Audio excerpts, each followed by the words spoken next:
Bismillahirrahmanirrahim. Assalamualaikum warahmatullahi wabarakatuh. Alhamdulillahilladzi an'ama alaina ni'aman katsirah. Alhamdulillahilladzi amarna bil ikhlas. Wassalatu wassalamu ala nabiyyina Muhammadin wa ala alihi wassahbihi wa man tabi'ahu bi ihsanin ila yaumiddin. Amma ba'du. Insyaallah pada kesempatan kali ini saya akan menyampaikan konsep Islam tentang ikhlas, dan saya akan membawakan kisah dua anak manusia dalam sejarah supaya kita bisa memahami betul dan menghayati apa sebenarnya makna ikhlas dalam ajaran Islam. Kisah pertama adalah tentang paman Rasulullah Sallallahu Alaihi Wasallam, yakni Abu Thalib. Yang kedua adalah kisah tentang seorang pelacur di masa Bani Israel. Kita mulai dari yang pertama, Abu Thalib. Abu Thalib adalah orang yang sangat berjasa kepada Rasulullah. Sejak Rasulullah berusia 8 tahun, yang mengasuh Rasulullah adalah Abu Thalib. Karena Rasulullah ini diuji Allah, ayah ibunya wafat saat beliau masih kecil. Ayahnya bahkan sudah meninggal saat Rasulullah masih dalam kandungan, dalam satu riwayat.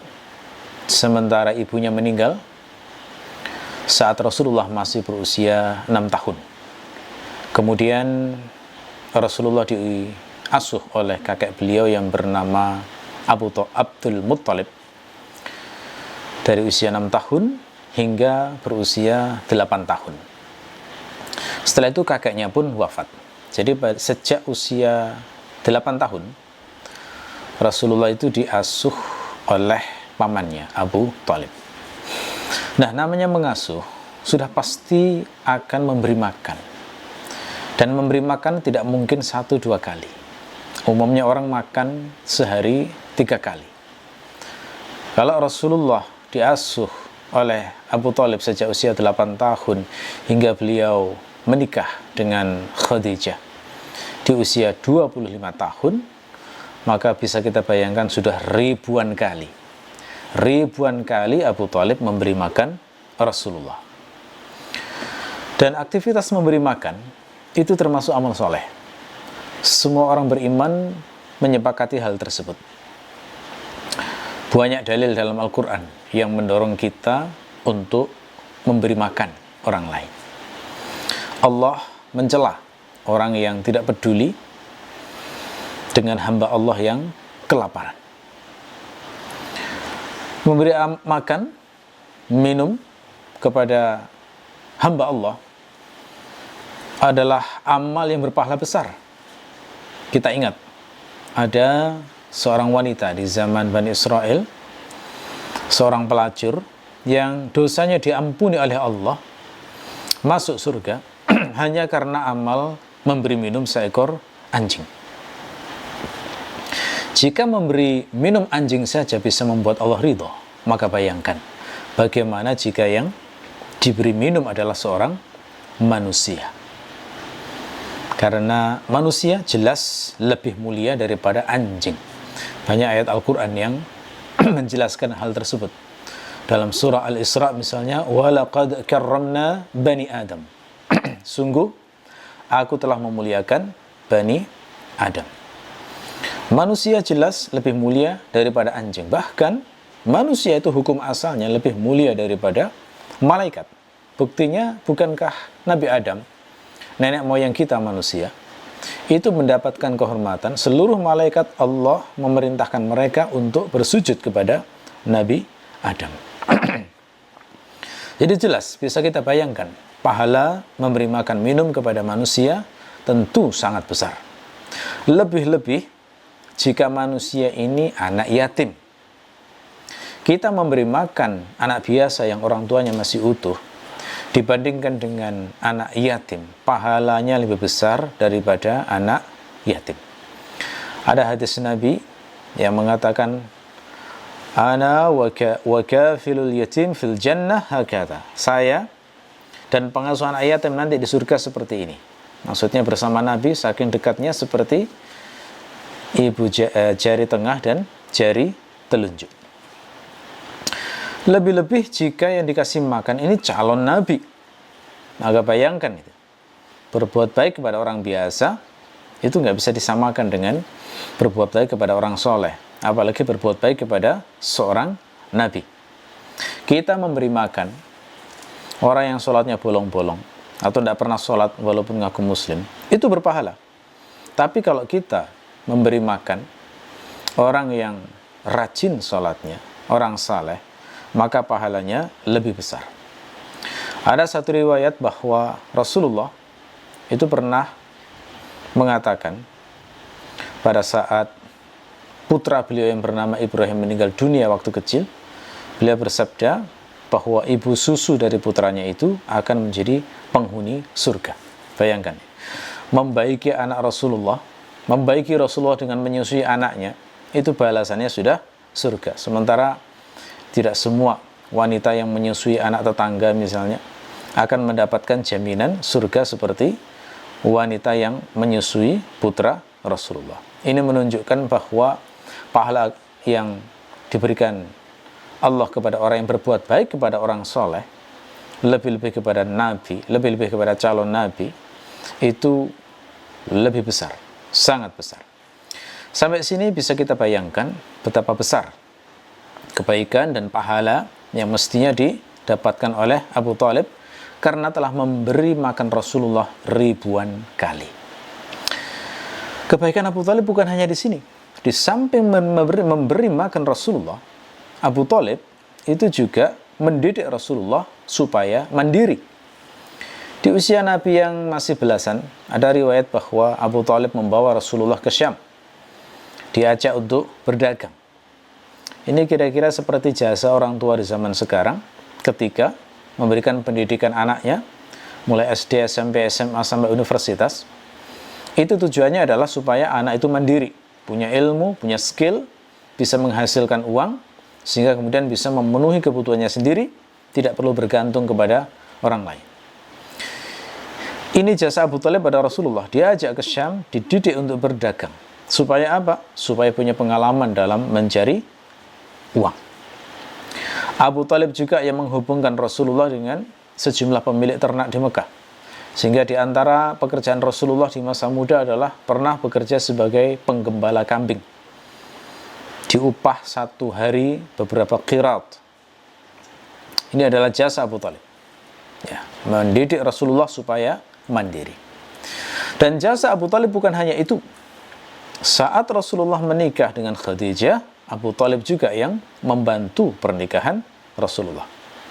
Ketika Khadijah menawari Rasulullah untuk menjadi suaminya dan Rasulullah menerima, Abu Thalib lah yang berperan seperti ayahnya. Benar-benar seperti ayahnya. Di hari pernikahan Abu Thalib maju untuk berpidato, memberikan sambutan sebagai wakil keluarga Rasulullah.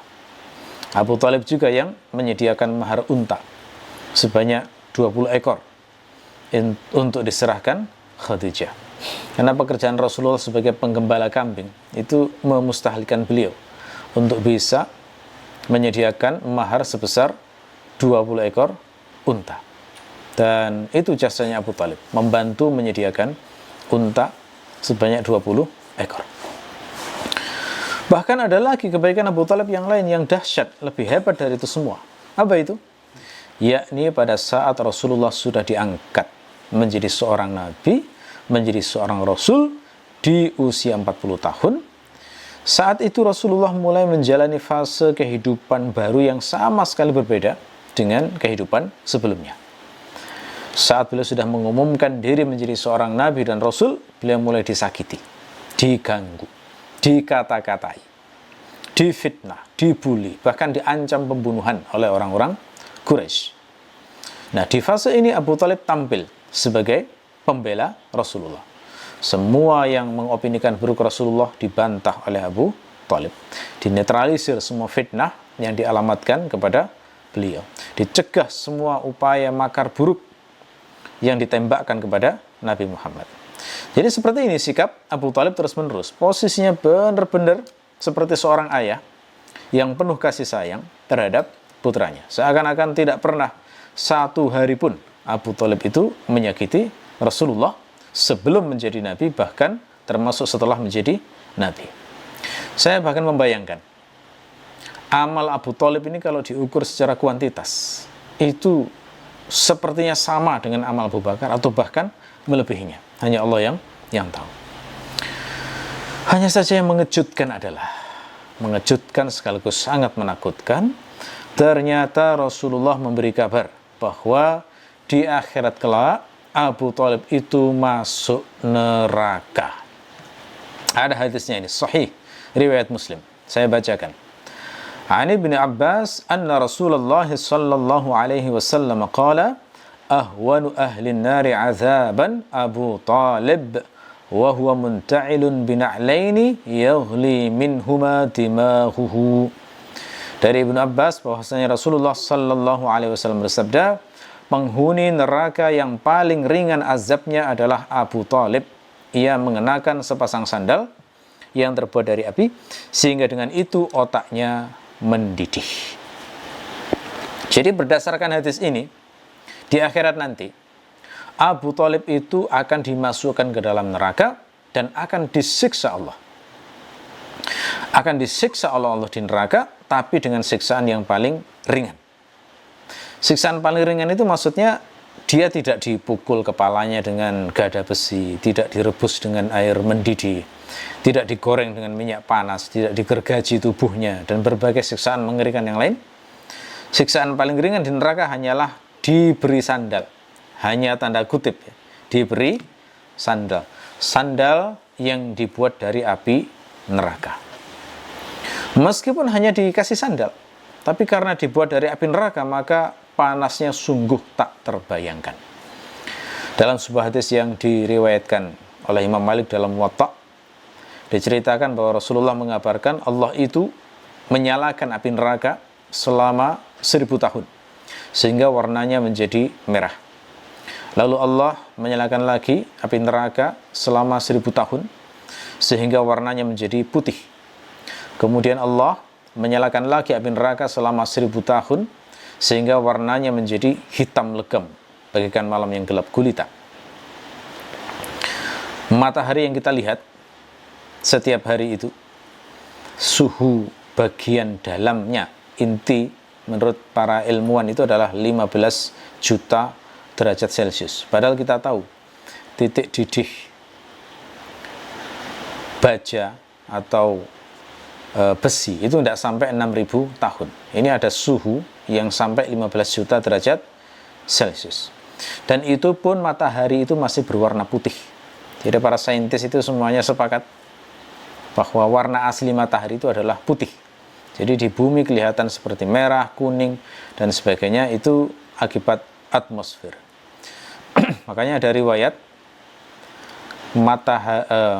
api neraka yang warnanya hitam seperti itu, andaikan diambil satu ujung jarum, kemudian diletakkan di atas gunung, niscaya gunung itu akan meledak hancur saking panasnya. Jadi bayangkan api yang semacam ini kemudian dipakai untuk membuat sandal, kemudian dipasangkan pada kakinya Abu Thalib. Wajar jika dikatakan ketika Abu Thalib memakainya, otaknya mendidih. Ya. Sekarang mari kita renungkan. Mengapa setragis ini nasibnya Abu Thalib? Mengapa semua kebaikan-kebaikannya itu seakan-akan tidak ada nilainya?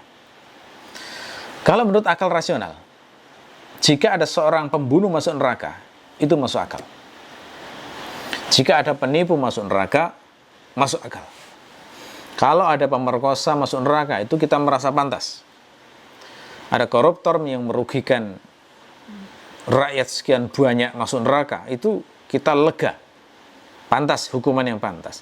Tapi kalau ada orang baik ya, masuk neraka, itu bagaimana rasionalisasinya? Kita pikirkan, mengapa ini Abu Thalib ini kok masuk neraka, padahal seumur hidup berbuat baik kepada Rasulullah? Mengapa seakan-akan Allah itu marah betul kepada Abu Thalib, sehingga sama sekali tidak memperhatikan semua kebaikan yang pernah dilakukan oleh Abu Thalib? Mengapa Allah itu seakan-akan demikian murka, sehingga kebaikan seumur hidup yang dipersembahkan kepada kekasih dan utusannya Rasulullah Muhammad SAW seperti tidak dipandang penting oleh Allah dan tidak bisa menyelamatkannya dari neraka. Ini harus direnungkan. Sebaliknya, ini kisah kedua. Saya masuk ke kisah yang kedua. Sebaliknya, mengapa ada cerita seorang pelacur yang diampuni oleh Allah karena memberi minum seekor anjing? Ini kontras sekali dengan perlakuan Allah terhadap Abu Thalib.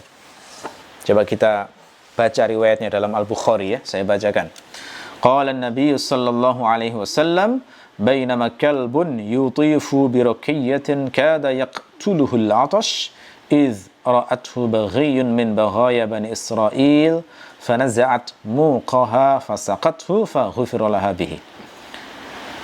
Nabi bersabda, ada seekor anjing yang sedang berputar-putar di dekat sebuah sumur dan hampir mati karena kehausan.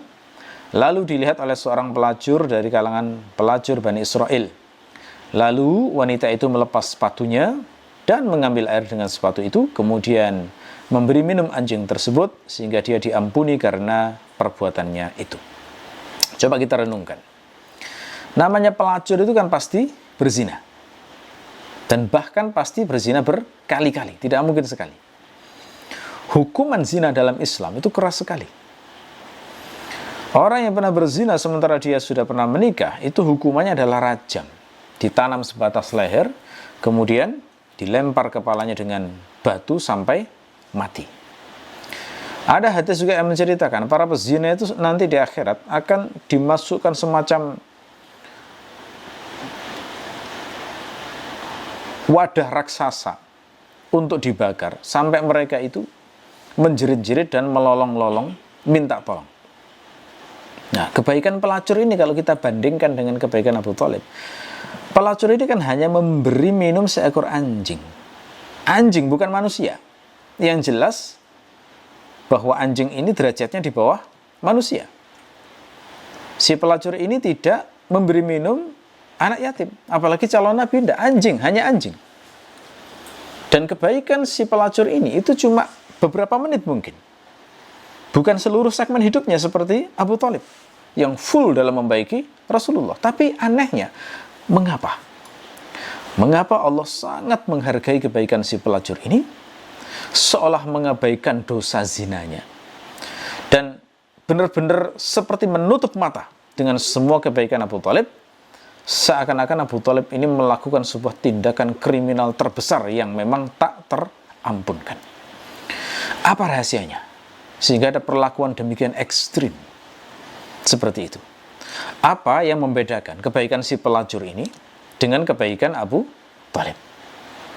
Nah, sekarang bersiaplah semuanya untuk membahas intinya. Karena ini adalah rahasia terbesar dalam ajaran Islam. Kita faham ini, maka kita memecahkan rahasia terbesar dalam Islam. Kita nggak bisa menjawab masalah ini, misteri ini, maka sebenarnya kita belum paham betul bagaimana ajaran Islam. Ketidaktahuan menjawab masalah ini itu mencerminkan sejauh mana kita memahami ajaran Islam ini. Kalau kita sudah memegang kunci jawabannya ini, maka seharusnya itu merevolusi seluruh cara pandang kita terhadap ajaran Islam dan merevolusi kita terkait dengan cara memandang kebaikan dan amal soleh. Oke, sekarang kita bahas. Apa sebenarnya yang dikehendaki oleh Allah? Mengapa kok ada perbedaan yang demikian drastis di antara dua hamba Allah ini? Kalau kita kaji Al-Quran dan Sunnah terkait persoalan ini, maka kita akan mendapatkan sebuah kesimpulan bahwa semata-mata berbuat baik saja itu ternyata tidak cukup. Allah tidak hanya memerintahkan berbuat baik. Sebab kalau hanya berbuat baik, maka orang tanpa agama pun bisa melakukannya. Bahkan orang yang tidak percaya Tuhan sekalipun bisa melakukannya. Orang Islam bisa berbuat baik. Orang Kristen, Hindu, Buddha, Konghucu, sampai ateis sekalipun, semuanya bisa berbuat baik. Hari ini kita menyaksikan ada muslim yang membuka warung gratis misalnya. Tapi kita juga menyaksikan bahwa si Mark Zuckerberg yang bukan muslim atau bahkan mungkin ateis itu mengalokasikan sebagian besar penghasilannya untuk kegiatan sosial. Ini fakta nyata dalam kehidupan bahwa kalau sekedar berbuat baik itu nggak perlu nunggu Islam. Tidak harus beragama bahkan tidak harus percaya Tuhan. Nah, kalau begitu apa sebenarnya yang diperhatikan Allah? Yang sangat diperhatikan Allah itu justru motivasi saat berbuat baik. Itu poin yang paling penting. Itu yang paling membedakan antara hamba Allah yang diridhai Allah dan hamba selain Allah. Motivasi saat berbuat baik itu apa? Itu yang benar-benar harus ditata dan diperhatikan. Apa yang diperintahkan Allah? Terkait motivasi saat berbuat baik itu Allah memerintahkan kita itu motivasinya adalah semata-mata semangatnya adalah untuk menyembah Allah, untuk mengabdi kepada Allah, karena ingin menyenangkan Allah, membuat ridhonya Allah, memburu pujian Allah. Dengan kata lain, kalau kita pamrih, maka pamrihnya itu kepada Allah. Kalau kita cari muka, ibaratnya begitu, maka cari mukanya kepada Allah. Kalau kita berharap dibalas, maka yang kita harapkan adalah balasan dari Allah. Dan motivasi itu yang diminta Allah harus murni karena Allah. Tidak boleh dicampuri walaupun sedikit. Tidak boleh dicampuri motif lain. Kalau sampai tercampur motif yang lain, maka motivasi seperti itu masih salah dan belum melaksanakan kehendak Allah. Jadi kita ini dituntut untuk memurnikan motivasi semurni-murninya hanya untuk Allah tanpa kecampuran apapun. Nah, aktivitas memurnikan motivasi ini dalam bahasa agama disebut dengan istilah ikhlas. Ya, ikhlas itu dari kata akhlaso. Akhlaso itu makna dalam bahasa Arab adalah memurnikan. Ya, kata Ibnu Manzur, wa akhlaso lillahi dinahu amhadahu. Akhlasa lillahi dinahu bermakna amhadahu, yakni memurnikan. Mahdun itu maknanya murni. Nah, ada istilah ibadah mahdah, ibadah ghairu mahdah. Mahdah itu murni maknanya, ya. Di dalam Al-Qur'an ketika disebut khalis, pecahan dari kata ikhlas, itu yang dimaksud adalah murni.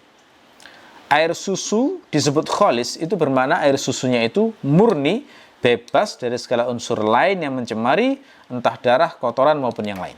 Ya, saya bacakan ayatnya di surat An-Nahl ayat 66. Nusqikum mimma fi butunihi min baini farthin wa damin labanan khalisa. Aku, yakni kata Allah, memberimu minum daripada apa yang berada di dalam perutnya, maksudnya hewan ternak itu, berupa susu yang bersih, yang murni, di antara kotoran dan darah. Ya. Jadi perintah utama Allah saat kita berbuat kebaikan adalah ikhlas, yakni memurnikan motivasi semata-mata karena Allah tanpa kecampuran apapun. Ikhlas seperti inilah yang menentukan apakah sebuah amal itu diterima oleh Allah ataukah ditolak. Ikhlas seperti inilah yang menentukan apakah perbuatan baik itu dianggap Allah ataukah tidak. Ya. Kalau seseorang itu berhasil memurnikan motivasinya saat berbuat baik semata-mata untuk mendapatkan pujian dan balasan dari Allah, maka saat itu dia dikatakan menyembah Allah, mengabdi kepada Allah sepenuhnya. Sebaliknya, kalau seseorang itu saat berbuat baik didorong motivasi untuk mendapatkan pujian manusia, mendapatkan balasan manusia, maka saat itu dia dikatakan mengabdi kepada manusia. Jika seseorang berbuat baik, didorong motivasi untuk menyenangkan hawa nafsunya.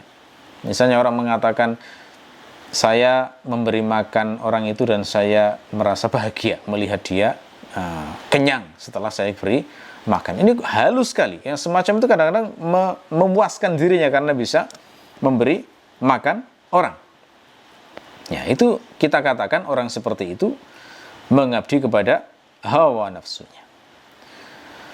Kalau seseorang saat berbuat baik didorong motivasi untuk mendapatkan pujian Allah atau balasan dari Allah, tapi dicampur motivasi untuk mendapatkan pujian manusia dan balasan manusia, maka saat itu motivasinya itu tidak murni menyembah Allah.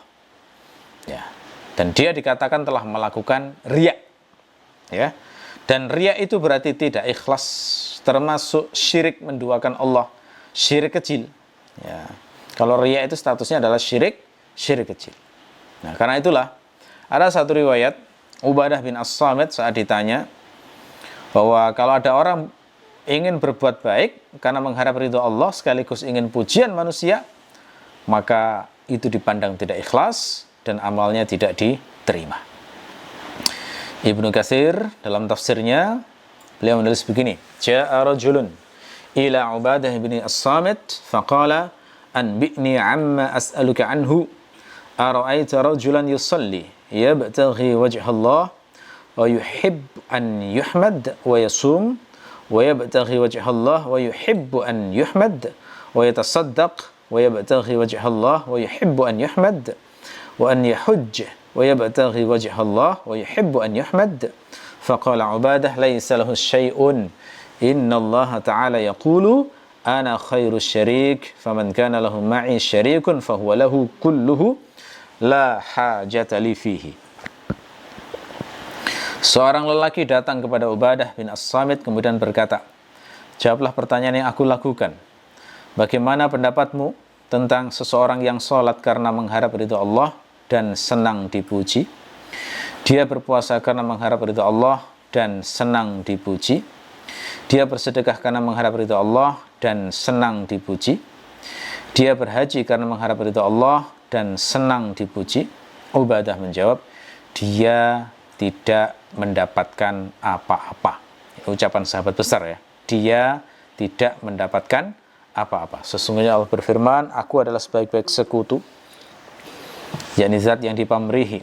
Barang siapa yang memiliki sekutu selain aku, maka amal itu milik dia sepenuhnya.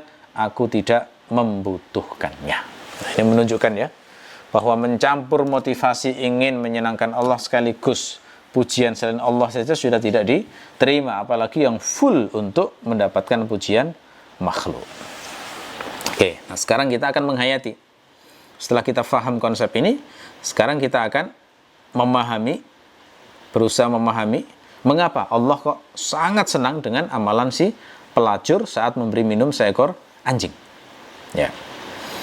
Kalau kita ingat kembali kisah seorang pelacur dalam memberi minum seekor anjing, itu kan amal yang cuma sebentar, hanya beberapa menit mungkin, dan tidak sebesar atau selama amal yang dilakukan oleh Abu Thalib. Dalam hadis itu ringkasnya diceritakan pelacur ini suatu saat kehausan, lalu kemudian dia menemukan sumur tua, lalu dia turun ke bawah untuk minum di sana. Setelah itu dia keluar. Nah, di sini saya ingin menggarisbawahi dulu. Berdasarkan hadis Nabi, Bani Israel itu adalah kaum yang selalu dibimbing Nabi. Ini bedanya dengan umat Islam ya. Jadi kalau menurut hadis Nabi itu, Rasul mengatakan, kanat Banu Israila tasusuhumul anbiya kullama halaka nabiyyun khalafahu nabi. Bani Israel itu selalu diurus para nabi. Setiap kali satu nabi wafat, maka Allah akan menggantikan yang lain. Ini enggak seperti umat Islam. Rasulullah wafat, itu Allah tidak menunjuk nabi yang lain. Jadi siapa yang meneruskan perjuangan Rasulullah? Yang meneruskan adalah para sahabat, kemudian para tabi'in, tabi'ut tabi'in, dan para ulama sepanjang zaman. Makanya dikatakan para ulama itu warasatul anbiya, pewaris para nabi. Tapi kalau Bani Israel itu selalu dibimbing nabi. Mulai zaman dari Nabi Yakub, Nabi Yusuf, sampai Nabi Sulaiman, Nabi Dawud, ya, Nabi Zakaria, Nabi Yahya, terakhir Nabi Isa. Selalu dibimbing seorang nabi. Ada yang namanya kita ketahui, ada yang tidak kita ketahui atau tidak diceritakan dalam Al-Qur'an. Jadi bisa kita bayangkan ya, bahwa si pelacur ini pasti hidup di zaman nabi tertentu, walaupun kita tidak tahu siapa nabi tersebut. Dan ketika kita tahu bahwa dia hidup di zaman Nabi tertentu, pasti si wanita ini mendapatkan ajaran tentang amal soleh, tentang akhirat, tentang surga, tentang neraka, dan juga pasti mendapatkan ajaran tentang ikhlas. Pasti tahu bisa membedakan ini amal soleh, ini maksiat, dan pasti tahu kalau berzina itu dosa, melacur itu termasuk perbuatan berdosa. Ya. Nah, tapi mungkin kita tidak tahu ya bagaimana perjalanan iman seorang hamba. Si wanita pelacur ini mungkin karena desakan kepentingan dunia atau kalah oleh hawa nafsunya, maka wanita Bani Israel ini tergelincir sehingga jatuh pada lembah pelacuran. Nah, hanya saja kemaksiatan yang ia lakukan itu tidak membuat pemahaman tentang menyembah Allah itu hilang, enggak. Jadi dia tetap punya pemahaman wajibnya menyembah Allah, wajibnya ikhlas. Di hati kecilnya si pelacur ini tetap mengakui bahwa perbuatannya itu salah. Itu bisa membuat Allah murka dan bisa menggiringnya ke neraka. Dia tetap tahu bahwa Tuhan sejatinya tetap Allah, bukan hawa nafsunya, bukan manusia.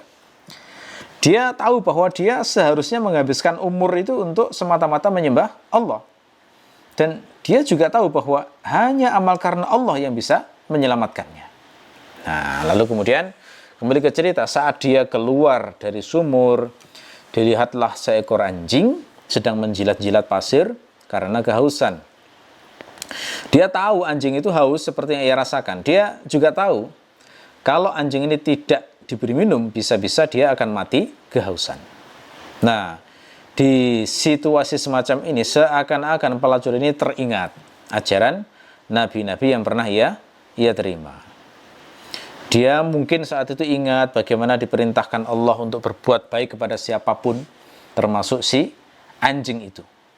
Di sisi yang lain, dia sadar sepenuhnya bahwa pelacuran yang ia jalani itu adalah salah. Nah, tiba-tiba saja, ya, mungkin dia merasa takut, khawatir, jika mati dalam keadaan masih bermaksiat seperti itu. Dia takut dengan wajah apa saat menghadap Allah nanti kira-kira, jika mati dalam keadaan menjadi pelacur seperti itu. Dia merasa seperti belum punya bekal apapun dalam hidupnya, dalam perjalanan di akhirat. Dia merasa belum pernah berbuat kebaikan apapun, sementara hari-harinya malah diisi dengan dosa dan maksiat. Karena itu dia memutuskan untuk menolong si anjing itu. Dia mungkin berharap ya, dengan amal saleh yang kecil itu dia mendapatkan ampunan Allah dan dimaafkan kesalahannya.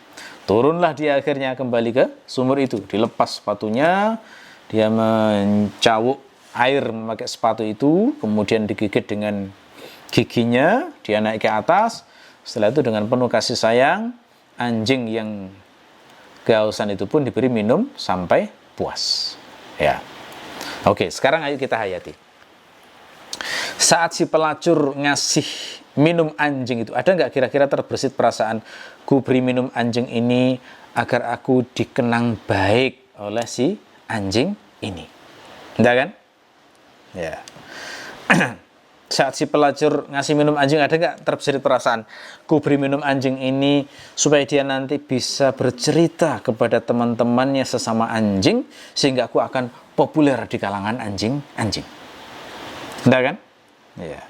Saat si pelacur itu memberi minum anjing, ada nggak terbersit kira-kira perasaan, ku beri minum anjing ini hitung-hitung sebagai tanam jasa. Siapa tahu suatu saat aku sedang membutuhkan, sehingga nanti anjing ini akan teringat kebaikanku, sehingga nanti aku akan ditolong. Ada nggak kira-kira motivasi seperti itu? Jelas tidak ada kan? Nggak mungkin. Nah, dengan situasi seperti itu, lebih logis memahami bahwa si pelacur ini benar-benar murni motivasinya untuk menyenangkan Allah. Tidak butuh namanya harum di tengah anjing-anjing. Tidak butuh dikenang sebagai manusia baik oleh si anjing itu. Tidak berharap ditolong anjing di masa yang akan datang. Di lokasi itu juga nggak ada wartawan yang meliput berita untuk memviralkan kejadian itu, misalnya, dengan judul heboh seorang pelacur memberi minum seekor anjing misalnya. Tidak ada semacam itu. Jadi motivasinya benar-benar murni karena Allah.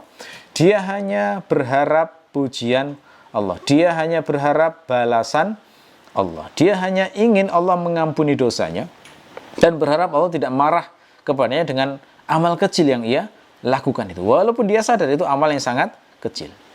Nah, karena demikian murni motivasinya seperti ini, Allah senang sekali. Jadi, saking senangnya, maka Allah mengampuni dosa-dosa zinanya yang mungkin sudah dilakukan puluhan atau ratusan kali. Ya. Jadi, hadis tentang pelacur Bani Israel ini saat memberi minum seekor anjing ini adalah hadis besar yang mengajarkan kita tentang konsep ikhlas. Ini bukan hadis yang mengajarkan maksiat sambil beramal soleh.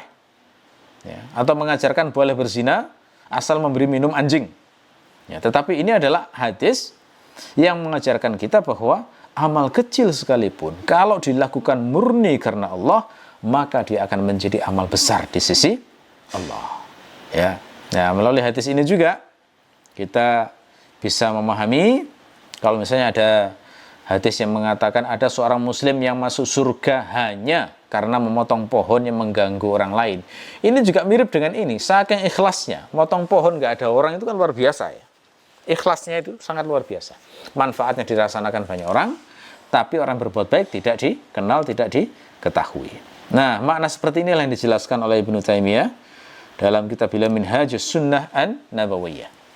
فهذه سقط الكلب بإيمان خالص كان في قلبها فغفر لها وإلا فليس كل بغي سقط كلبا يغفر لها.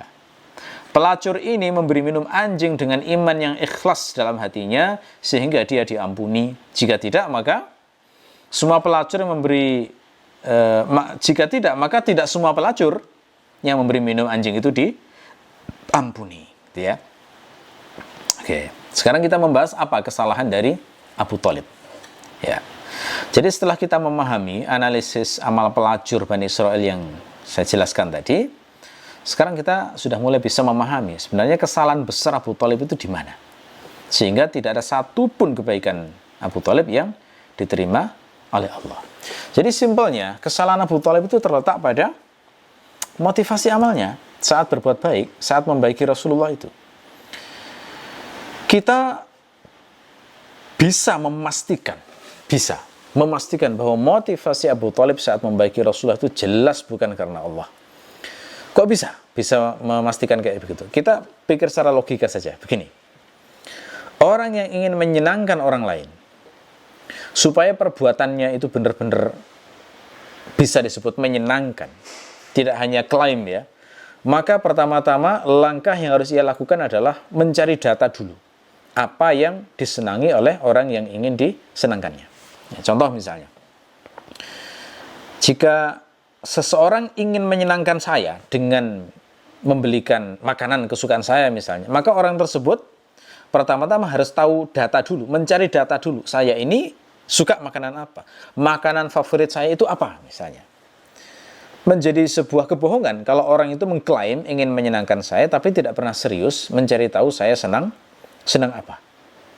Ya. Misalnya dia inisiatif tiba-tiba ingin menyenangkan saya dengan membelikan sate babi misalnya. Nah, itu bukan menyenangkan saya, tapi justru malah menyinggung saya. Logika yang sama juga berlaku pada orang yang ingin menyembah Allah, serius menyembah Allah, sungguh-sungguh menyembah Allah. Orang yang benar-benar ingin menyenangkan Allah, maka seharusnya dia harus mencari data dulu untuk memastikan Allah itu senang apa. Allah itu apa yang membuat Allah itu menjadi ridha.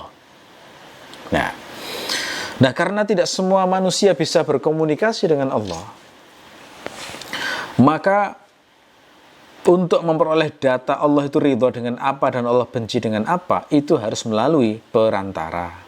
Nah, perantara antara manusia dengan Allah itulah yang disebut dengan Nabi dan Rasul.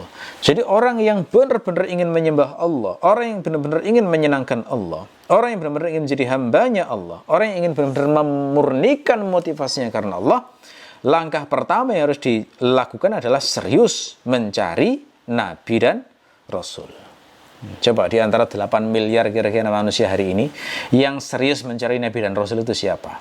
Itu yang paling kelihatan seseorang itu benar-benar mencari petunjuk ataukah tidak. Karena kebanyakan manusia itu dalam beragama hanya mengikuti keluarganya, mengikuti lingkungannya, mengikuti tradisi di sekitarnya. Kalau orang berpikir logis, jika benar-benar ingin menyembah Allah, maka harus cari tahu siapakah Nabi dan Rasul yang sejati itu. Dengan bukti apa seseorang itu bisa diyakini sebagai Nabi dan Rasul. Harus seperti itu. Nah, dengan alas fikir seperti ini, harusnya Abu Thalib itu benar-benar mencari tahu siapa sebenarnya utusan Allah, supaya bisa diikuti, sehingga benar-benar tepat sasaran amalannya saat ingin membuat Allah ridho. Ya. Nah, Abu Thalib itu tidak tampak upaya seperti itu. Ya, Rasulullah sebenarnya husnudzan ya, pamannya ini walaupun tidak terang-terangan masuk Islam, nggak terang-terangan mengakui Rasulullah sebagai utusan Allah, barangkali pamannya ini diam-diam mengakui Rasulullah sebagai utusan Allah dengan begitu baiknya itu. Nah, makanya Rasulullah menjelang Abu Thalib wafat meminta pamannya supaya membaca syahadat sebagai bukti di hadapan Allah, nanti biar dibela oleh Rasulullah bahwa pamannya ini mengakui Rasulullah sebagai utusan Allah, yang menunjukkan motivasinya benar-benar karena ingin menyenangkan Allah. Tetapi ternyata sampai meninggal pun Abu Thalib malah menolak dan memilih berpegang pada tradisi nenek moyang. Nah, ini berarti menunjukkan bahwa Abu Thalib memang tidak pernah serius mencari tahu apa kira-kira yang membuat Allah murka kepadanya dan apa yang membuat Allah senang atau ridho kepadanya. Abu Thalib itu percaya kepada Allah, tetapi berdoa kepada Allah hanya untuk mendapatkan kepentingan duniawi, nggak pernah peduli dengan kehidupan setelah mati. Karena memang umumnya orang Quraisy itu tidak mempercayai akhirat. Nah, jadi percaya Tuhan, tapi Tuhan hanya difungsikan untuk problem solving di urusan dunia saja. Mereka itu nggak percaya akhirat, nggak pernah mempercayai ada kehidupan setelah mati. Karena itulah bisa kita katakan seumur hidup Abu Thalib tidak pernah menyembah Allah. Hakikatnya menyembah hawa nafsunya sendiri, kepentingan sendiri yang dilayani itu. Tidak ada upaya untuk mengabdi kepada Allah. Jadi kalaupun misalnya Abu Thalib mengklaim menyembah Allah, maka itu pasti salah. Itu pasti klaim menyenangkan Allah yang tidak berbasis data, tidak berbasis bukti. Jadi tidak berbasis dasar yang kuat, ilmu yang benar, bahwa Allah benar-benar ridho dengan perbuatannya. Ya, seperti tadi yang saya contohkan, ada orang yang ingin menyenangkan saya, dia mengklaim ingin menyenangkan saya, tapi tiba-tiba membelikan sate babi yang itu tidak menyenangkan saya, tapi justru malah menyinggung saya. Nah, kalau begitu apa motivasi Abu Thalib kalau bukan karena Allah? Hanya Allah yang tahu, dan Abu Thalib yang tahu. Yang jelas bukan karena Allah, dan pasti motivasi duniawi itu. Ya, bisa jadi mungkin pengen dikenang sebagai paman yang baik. Itu salah itu. Ya, itu berarti butuh apresiasi manusia. Pengen harum namanya di kalangan Bani Hashim, mungkin itu juga salah. Karena tetap apresiasi yang dikejar adalah apresiasi manusia. Atau bisa jadi semata-mata rasa kasih sayang natural seorang paman kepada keponakan. Itu juga salah. Karena orang nggak beragama pun juga punya perasaan seperti itu, punya motivasi seperti itu masih asobiah itu. Karena kasih sayang seseorang kadang itu membuat seseorang itu nggak peduli salah benar, yang penting kerabat saya bela, gitu ya. Dan itu batil, perasaan yang batil. Ya, karena itulah puluhan tahun Abu Thalib berbuat baik kepada Rasulullah, Allah tidak pernah menerimanya. Sebab karena berarti Abu Thalib memang tidak pernah menyembah Allah. Semua orang bisa berbuat kebaikan, tapi hanya sedikit orang yang sanggup memurnikan motivasinya semata-mata karena Allah. Jadi perhatikan betul motivasimu. Mudah-mudahan Allah menjadikan kita sebagai hamba-hamba yang ikhlas, yang bisa memurnikan motivasi saat berbuat baik, murni semata-mata karena Allah saja. Wassalamualaikum warahmatullahi wabarakatuh.